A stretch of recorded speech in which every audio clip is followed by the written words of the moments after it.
Hey guys, this is Austin. So after months of leaks and hype, we finally have the new Google Nexus 5. But the question is it worth it?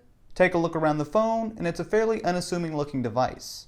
Even though it's entirely plastic, it has a good feel in the hands with sharply cut edges and tight build quality. On the black version, the back and sides are coated in a soft touch rubbery material, which makes the phone a bit grippy and reminds me a lot of the HTC One X. There are also ceramic buttons, which add a bit of character to the otherwise forgettable phone. One big area of disappointment is in the speaker. Not only is it easy to cover with a finger accidentally, but it's just way too quiet.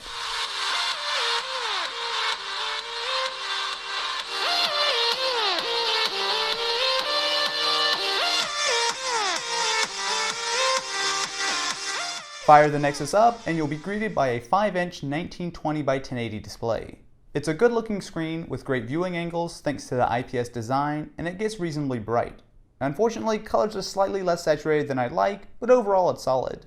The main reason the Nexus 5 exists, however, is to show off Google's vision of Android, and you won't be disappointed here as it's running Android 4.4 KitKat. Most of the changes here are cleaning up and simplifying the UI. For example, the on-screen buttons and status bar are now transparent. There's a new font, as well as bigger icon sizes, and lots of subtle tweaks like removing the hollow blue in favor of a plainer looking white. I really like all of the visual changes. It gives Android a much more grown-up look and feel. The Hangouts app has now been upgraded with SMS support, which works, although it would be nice to have better integration, and Google Now is just a quick swipe from the left on your home screen.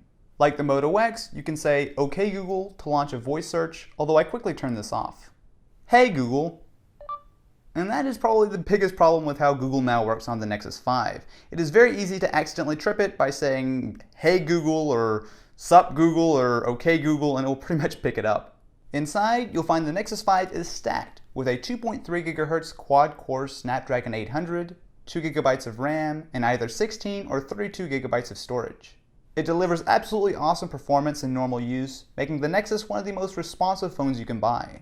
The benchmarks back this up, putting it right on par with phones like the Note 3 and the iPhone 5S. For a camera, you'll find an 8-megapixel shooter with optical image stabilization.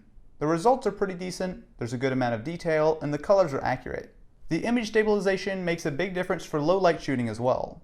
Unfortunately, images are also washed out sometimes, and it has real trouble focusing a lot of the time. My biggest problem with the camera is definitely the awful stock Android camera app. It's slow, and the interface drives me crazy anytime I need to go grab a manual setting. On the other hand, video on the Nexus 5 is pretty solid. So the microphones do a good job with audio, and with that optical image stabilization, it helps you get some nice and smooth shots. By far my biggest problem with the Nexus 5 is battery life, as by the end of the day, I was usually scrambling to find a charger. Most times, it would give out with less than 3 hours of screen on time, which is just unacceptable for a smartphone in 2013.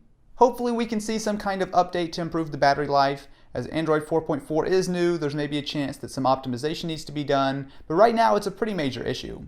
So overall, what's the verdict? Is the Nexus 5 worth it? It's got a few flaws, like a very quiet speaker and iffy battery life, but it's also one of the fastest phones you can buy, as well as obviously going to be the most up-to-date Android phone on the market. So for $350, it's hard to pass up the Nexus 5, as long as you keep a charger handy. So what do you think? Is the Nexus 5 the phone for you? Definitely be sure to let me know what you think in the comments below.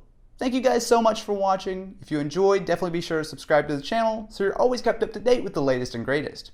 Anyway, I will catch you guys next time.